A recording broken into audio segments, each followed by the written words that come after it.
तो दोस्तों आज के इस वीडियो में हम ऐसे 5 ग्रोथ स्टॉक्स को डिस्कस करेंगे जो या तो एक अच्छे डिस्काउंट के साथ में अवेलेबल हैं, जिसमें अभी इन्वेस्ट करने का एक अच्छा मौका है, और साथ में इन स्टॉक्स के फंडामेंटल्स को या उनकी कुछ लेटेस्ट न्यूज को भी डिस्कस करेंगे। तो चलिए दोस्तों, अब हम वन बाय वन अपने स्टॉक्स को डिस्कस करते हैं। तो दोस्तों चलिए चलते हैं अपने पहले स्टॉक की तरफ, angel one limited. Angel one अभी अपने दोस्तों ऑल टाइम हाई से 43.88% पे अवेलेबल है। दोस्तों ये कंपनी स्टॉक मार्केट में एक ब्रोकरेज प्लेटफॉर्म अपने इन्वेस्टर्स को देती है, जो कि इंडिया के टॉप 3 ब्रोकर्स में इसका नाम आता है। चलिए दोस्तों कंपनी के कुछ फंडामेंटल्स पर नजर डालते हैं। तो दोस्तों ये कंपनी अभी मार्केट में 2130 रुपए पे ट्रेड कर रही है, जिसका करंट मार्केट कैप अभी 20,000 करोड़ के आसपास है, और इसका ROCE और ROE दोनों मोर देन 35% है, जो कि मार्केट में बहुत अच्छा माना जाता है। चलिए दोस्तों कंपनी के अर्निंग्स पर नजर डालते हैं। तो दोस्तों कंपनी के revenue quarter on quarter basis पे बढ़ते जा रहे हैं, और अभी रिसेंटली कंपनी ने Q1 में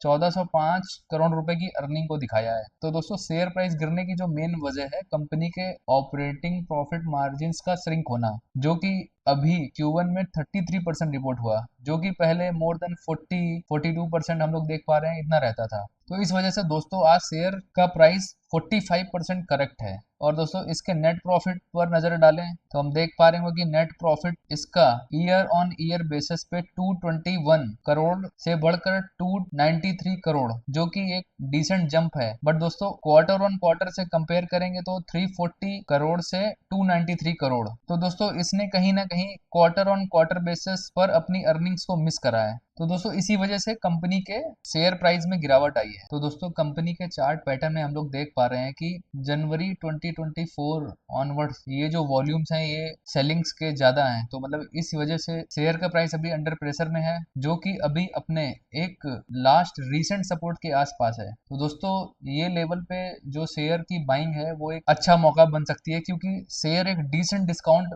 अप्रोक्सीमेट 45% पे अवेलेबल है अभी। दोस्तों इसी शेयर ने अभी कुछ 1.5 साल में मोर देन 200% का रिटर्न दिया था, जो कि अभी प्रॉफिट बुकिंग के चलते या अर्निंग्स के प्रेशर के चलते 45% डिस्काउंट पे मिल रहा है। तो दोस्तों ये लेवल शेयर बाइंग करने का एक अच्छा मौका हो सकता है, अगर आप लोग इस शेयर को लॉन्ग टर्म इन्वेस्टमेंट के लिए कंसीडर करते हैं तो दोस्तों अब हम चलते हैं अपने नेक्स्ट स्टॉक के ऊपर, जो कि फुटवेयर सेक्टर का मार्केट लीडर है, रिलैक्सो फुटवेयर लिमिटेड। तो दोस्तों ये शेयर अपने नाम के अकॉर्डिंग ही इस टाइम शेयर मार्केट में कारोबार कर रहा है, और एक फ्लैट सी पोजीशन पिछले 2-2.5 साल से बना के रखे हुए हैं। और दोस्तों इस शेयर के करंट डिस्काउंट की बात करें तो ये अप्रोक्सीमेट 40% डिस्काउंट पर अवेलेबल है, जो कि एक अच्छी खरीदारी का मौका हो सकता है। दोस्तों इंडिया में अभी अपकमिंग फेस्टिवल सीजन आने वाला है, और जैसा कि इंडिया का अभी जो इन्फ्लेशन भी बिलो 6%, बिलो 5% रिपोर्ट हो रहा है, ये भी ऐसी कंपनियों के लिए ये एक गुड न्यूज हो सकती है, क्योंकि जैसे जैसे फेस्टिव सीजन्स आएंगे तो लोग शॉपिंग्स बढ़ाएंगे और इन कंपनीज के जो प्रोडक्ट्स बिकेंगे, और जिससे कि इन कंपनीज के जो प्रॉफिट मार्जिन थे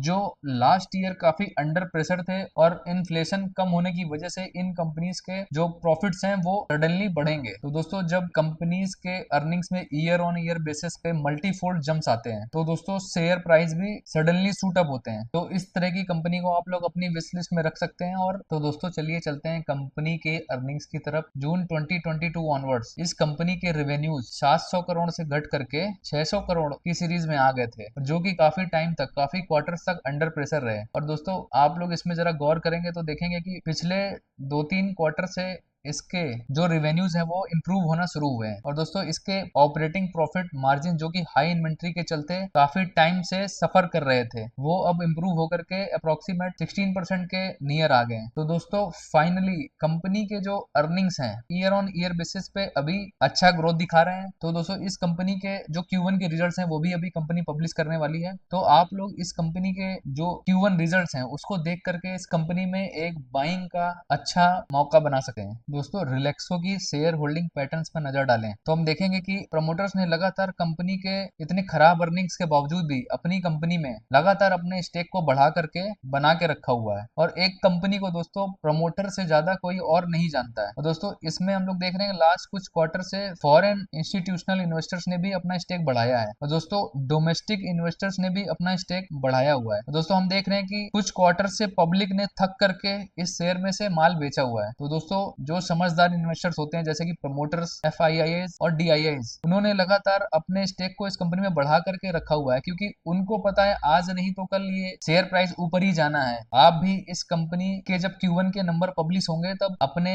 नई पोजीशंस को बना करके रख सके। तो दोस्तों हमारा जो थर्ड स्टॉक है अदानी ग्रीन एनर्जी लिमिटेड, जो कि रिन्यूएबल एनर्जी का मार्केट लीडर है। और दोस्तों इस स्टॉक को किसी पॉलिटिकल एंगल से ना लेते हुए हमें फ्यूचरिस्टिक एंगल से लेना पड़ेगा, क्योंकि दोस्तों इंडिया का जो 500 गीगावाट रिन्यूएबल एनर्जी अचीवमेंट का जो प्लान है 2030 तक, ये प्लान आगे बढ़ेगा। तो दोस्तों ये प्लान ऐसी कंपनी के थ्रू, मतलब जो मार्केट लीडर है सेक्टर की, इन कंपनी के बिना पॉसिबल नहीं है। और जैसे जैसे ये प्लान 2030 तक अचीव होता जाएगा, सबसे ज्यादा बेनिफिट उसका इस टाइप की कंपनीज को मिलेगा। तो दोस्तों अदानी ग्रीन एनर्जी लिमिटेड, जो कि मार्केट में अभी करंटली 40% डिस्काउंट पे अवेलेबल है, और आप लोगों ने अगर न्यूज वगैरह को ट्रैक किया होगा तो इसके जो Q1 के रिजल्ट्स अभी लेटेस्ट पब्लिक हुए हैं 1-2 दिन पहले, उसमें इसने मल्टीफोल्ड ग्रोथ दी है। तो दोस्तों इस तरह की कंपनी भी ट्रैक करने के लिए और इन्वेस्टमेंट करने के लिए, जो कि एक फ्यूचरिस्टिक सेक्टर से बिलोंग करती है, एक अच्छा मौका हो सकती है इन्वेस्टिंग के लिए। तो दोस्तों कंपनी को आप लोग अपनी विश लिस्ट में डाल सकते हैं और इन्वेस्टमेंट के लिए। तो दोस्तों अदानी ग्रीन लिमिटेड के P&L स्टेटमेंट पे अब चलते हैं। और दोस्तों इस कंपनी ने लगातार क्वार्टर ऑन क्वार्टर बेसिस पे अपने रेवेन्यू को इंक्रीज करा है, जो कि एक फ्यूचरिस्टिक सेक्टर को सपोर्ट करती है और लगातार अपनी कैपेसिटी एक्सपेंशन करती जा रही है। और दोस्तों इस कंपनी के आप लोग देख पा रहे हैं ऑपरेटिंग प्रॉफिट ऑफ मार्जिन भी इंप्रूव होते जा रहे हैं, जो कि अभी लास्ट क्वार्टर में 85% रिपोर्ट हुए हैं। दोस्तों कंपनी के क्वार्टर ऑन क्वार्टर बेसिस पे प्रॉफिट्स हैं वो लगातार बढ़ते जा रहे हैं, और आप लोग देख रहे होंगे कि ईयर ऑन ईयर बेसिस पे लास्ट ईयर जून 2023 में जो प्रॉफिट्स 323 थे,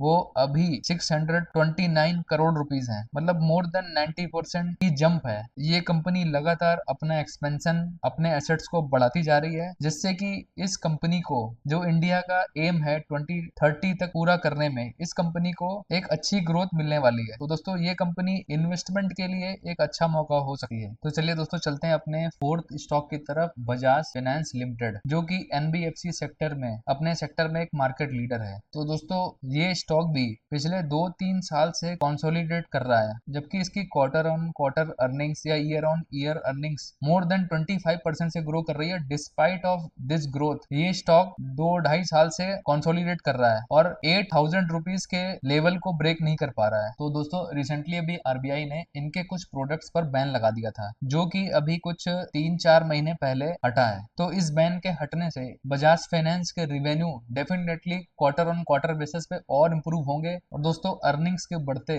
ये स्टॉक डेफिनेटली 8,000 रुपीज का जो एक स्ट्रॉन्ग रेजिस्टेंस लेवल है उसको ब्रेकआउट करके एक मल्टी ईयर ब्रेकआउट दे करके लॉन्ग टर्म में एक अच्छा रिटर्न देगा। तो दोस्तों बजाज फाइनेंस के क्वार्टरली रिजल्ट्स पे नजर डालते हैं। तो दोस्तों क्वार्टरली रिजल्ट्स में एज सच कोई इशू नहीं है, इसके जो अर्निंग्स हैं लगातार क्वार्टर ऑन क्वार्टर बेसिस पे अच्छे ग्रो हुए हैं, और वो भी मोर देन 20-25% ग्रो हुए हैं। और इसके जो OPM ऑपरेटिंग प्रॉफिट मार्जिन हैं वो भी मोर देन 35% रिपोर्ट हुए हैं। और दोस्तों इसके नेट प्रॉफिट्स की बात करा जाए, प्रॉफिट आफ्टर टैक्स, वो भी दोस्तों हम देख रहे होंगे कि ऑल टाइम हाई पर हैं और हर क्वार्टर वो लगातार बढ़ते जा रहे हैं। तो दोस्तों एज सच स्टॉक के फंडामेंटल में कोई मेजर चेंज नहीं है, कोई इशू नहीं है। और दोस्तों फेस्टिवल सीजन अपकमिंग है, और जैसे जैसे फेस्टिव सीजन आता जाएगा तो इस टाइप की कंपनीज के रिजल्ट्स और इंप्रूव होंगे। तो दोस्तों इस स्टॉक्स को आप अपनी विश लिस्ट में रख सकते हैं। तो दोस्तों हमारा जो फिफ्थ स्टॉक है डिक्सॉन टेक्नोलॉजीज लिमिटेड, जो कि कंज्यूमर ड्यूरेबल सेक्टर में मार्केट लीडर कंपनी है और अभी मार्केट में एक हॉट एंड ग्रोथ स्टॉक बना हुआ है। तो दोस्तों